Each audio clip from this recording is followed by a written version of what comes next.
Padaanan mo na, padaanan.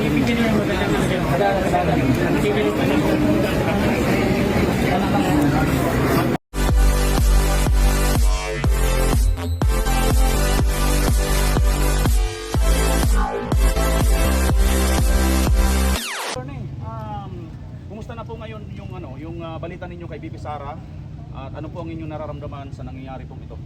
Pare-pareho lang po tayo lahat ng katayuan, lahat tayo nakaasa sa mga statements nila sa pahayagan.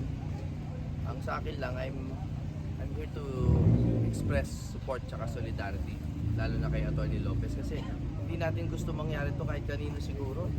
Alam mo, yung contempt order pa lang medyo kahina-hinala na, pero sige, respetuhin natin yun. Pero yung pinalilipat na siya ng Women's Correctional, talagang parang masyado ng pambabastos sa bata. So, mabuti, pinayagan na siyang pumunta sa ospital, naglipat-lipat naman kayo. Siguro lahat kayo lumipat-lipat, ano? Opo, yes po. From St. Luke. Ako nanggaling ako sa St. Luke's, pagdating doon, papunta na raw dito. So, hindi ko alam kung nililito ba tayo, ano. So, I'm here as a Filipino to support the rule of law. Hindi lang po tao ang sinusuportahan ko. I'm here to uphold the rule of law. Speaking of rule of law, attorney, ito po yung tanong ko. Marapat ba ang nangyayari na ito na isang convicted criminal ang magpakulong sa isang abogado na hindi pa naman sentensyado? Una sa lahat, hindi na nga natin kailangan pag-usapan yung pagiging convicted criminal niya. Kumbaga para sa akin, to be fair, hiwalay na usapin yun. Pero that falls into her fitness or unfitness to be a congressman. Ibang usapan yun. Ang question is, ang congressman ba, na parang wala naman yatang nangyaring committee voting o kahit ano, ay pwedeng ipakontempt ang isang tao na parang wala namang maling sinasabi, tapos ipalipat sa Women's Correctional, parang sobrang grave abuse of discretion. So, palagay ko alam naman po ni VP Sara ang susunod na mga legal steps to take. Siya naman po ay abogado. Problema talaga, itinaon pa sa weekend lahat. So, kawawa talaga si Atty. Lopez.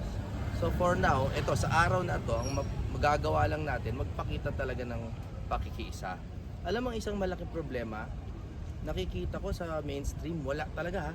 Yes, Wala. Ako, yung nanay ko, mga tita ko, sinabi ko, pupunta akong veterans. Ang tanong nila sa akin, bakit? Anong meron? Hindi nila alam to. Tayo lang po na nandito sa echo chamber, ika nga na ito, ang may alam na nangyayari to.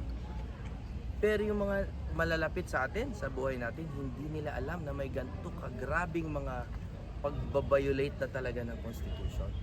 So ang trabaho po nating lahat is mahinahon na ipaliwanag sa mga pamilya natin kung ano po yung nangyayari. Nabanggit niyo po yung Women's Correctional. Mayroon ba sila ritong nilalabag na batas? Or kung attorney, ano ba talaga ang dapat dalhin doon? Ha? Ano ba talaga ang mga dapat dalhin doon? Yung sentensyado na or... Siyempre, di ba? Dapat, di ba nga, ang hindi mabuti sana kung may na-file man lang na kaso sa kanya para maging detainee man lang siya. Hindi naman kailangan sentensyado. Di ba? Pero si Atty. Lopez ay, ano ba? May kaso bang nakapile sa kanya? Wala naman. She is a research person. Si research person siya. Siguro mapayapa at masunurin siyang nagpunta doon para magbigay ng pahayag tungkol sa palagay niya na hindi pa dapat isubmit yung mga ino-audit ng mga dokumento. No, doon pa lang hindi naman auditor ang Congress. Auditor ba ang Congress? Investigator. 'Di ba? That is the exclusive power of the Commission on Audit. Para nating binabali yung separation of powers, 'di ba? Pero sige na, sabihin na nating na contempt siya o ilagay siya dun sa house. Yun nga, galit na tayo dun pero kaya pa. Kaya ko pang tiisin yun. Pero yung pinalilipat sa Women's Correctional, ewan ko, ang tagal ko nag-aral ng batas, wala akong, may nakikita ba kayong legal ground doon? Wala. Hindi naman to kriminal, wala man lang may dumaan pa sa piskalya to. Wala eh. And that's why, kailangan po natin tong ipaliwanag sa mga malalapit sa atin. Tayo galit, tayo nasasaktan. Pero it seems to me, tayo lang ang may alam eh. Dahil hawak na hawak nila yung media. This has to stop. Kailangan po, alam mo hindi kami mga violente na tao. Kami ho ay naghahanap ng patas lamang na paggamit sa batas. So ako, I think we should have a prayer rally for the enlightenment of this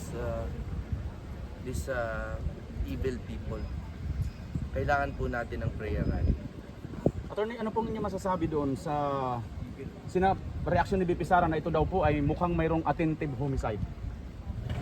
Well, dahil hindi naman ako privy sa mga information na meron sila, hindi ko alam kung maaari. Hindi ko pa nakikita kung ano yung basis nila. At the very least, there is arbitrary detention here. At the very least, palagay ko.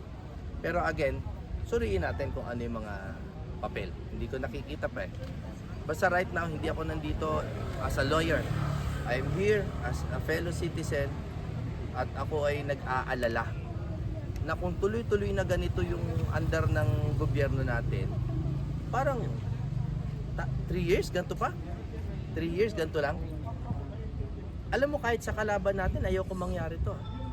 Kahit sa mga kinaiinisan natin dyan, ng mga tao na sa kabilang panig ng politika, ayoko mangyari ito sa kanila. This is very wrong. Paalam nyo po sa mga kapitbahay nyo, mali itong nangyayari. Panghuling ano lang attorney, payo nyo na lang po sa mga viewers po natin, 11,357 na po tayo ngayon naka-live at sa iba pa po mga kasamahan po natin, mga naka-live din. Ano pong inyong payo or inyong pong masasabi para po sa ating mga kababayan all over the world? Huwag niyo pong baliwalain yung panawagan ko na magdasal. That's our number one power, lalo na ngayon kayo'y nasa ibang bayan, yung mga malalayo. Number one. Number two, alam ko gusto natin lahat magalit, pero calm down. Mahaba ang laban, pag kayo ay nagalit ka agad, mahirap to. Number three, stay in touch. Follow the page of the OVP, her public statements, kasi kailangan po isa lang ang kumukumpas. Mahirap po pag maraming driver ang sasakyan. Isa lang po ang nagmamaneho dito. At ito yung mga Duterte. Si VP Sara at si President Duterte. Kung ano po yung mga sasabihin nila, doon tayo makinig. No? So, pray, calm down, and keep in touch sa kumukumpas. Yun po ang aking payo. Pati sa sarili ko, yan ang payo. Sir, sa paglabas po ng confidential documents po ng OBP, may nakita po ba kayong posibleng na-violate ang Commission on Audit? Ay, yun na nga, alam mo, Kasi maganda yung confidential paliwanag ni Attorney Lopez, no? Una sa lahat, the principle of separation of powers, dun pa lang na-violate na natin. Because that's undue encroachment sa power ng COA. Ang COA po ay ang may exclusive power to examine and to settle accounts, no? Hindi naman po auditor ang Kongreso. That's number one, encroachment yun. Yun ang palagay ko. So parang in a way usurpation yan ng kapangyarihan ng kabilang sangay ng gobyerno. At kung naalala nyo, ito lang, umaandar lang ang utak ko, no? Naalala nyo dati meron ding isa pang audit na issue. Di ba? Tapos paglabas, sabi ng COA, wala namang problema. Opo. Di ba? Sabihin, nag-away-away mga tao doon. Pero paglabas, wala naman palang issue. So ngayon, ba't hindi natin intayin ulit bago natin dinigin sa Kongreso? Intayin natin ulit yung pag-audit ng COA. Pero it seems, ang ginagawa ng Kongreso, inuunahan nila. So mamaya yan, pag biglang nakita na naman ng COA na wala namang problema dito sa mga, ano ba yung ngayon, 2022 na yata yung inaano nila, di ba? Opo. 2023. Paatras sila eh, pati 2023. Bali, sinama na po nila yung Ay, confidential dalawa. funds na dalawa. O yun nga, paano pag lumabas ulit, tapos sabihin na naman ng COA, wala namang problema. O ano, sorry na naman. Sorry na naman. Kailangan natin sundin yung proseso. Kahit congressman, hindi naman po above the law ang congressman eh. Lawmaker, hindi naman lawbreaker ang congressman. So yun ang alam mo ang nalabag, hindi nga isang particular law. No, may mga usurpation palagay ko.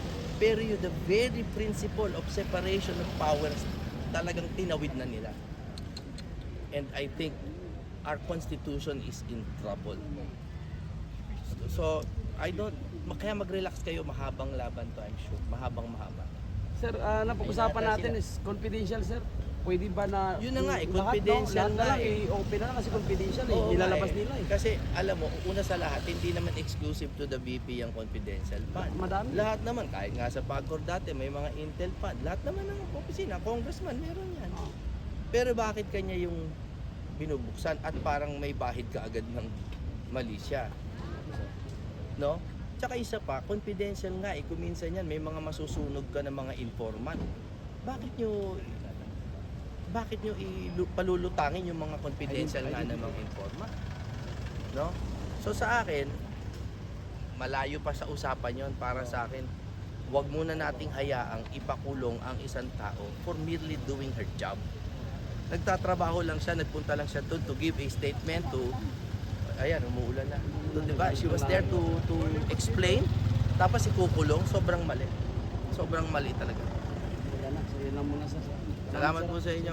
Mahaba to, kaya huwag kayong magpaulan. Maraming salamat.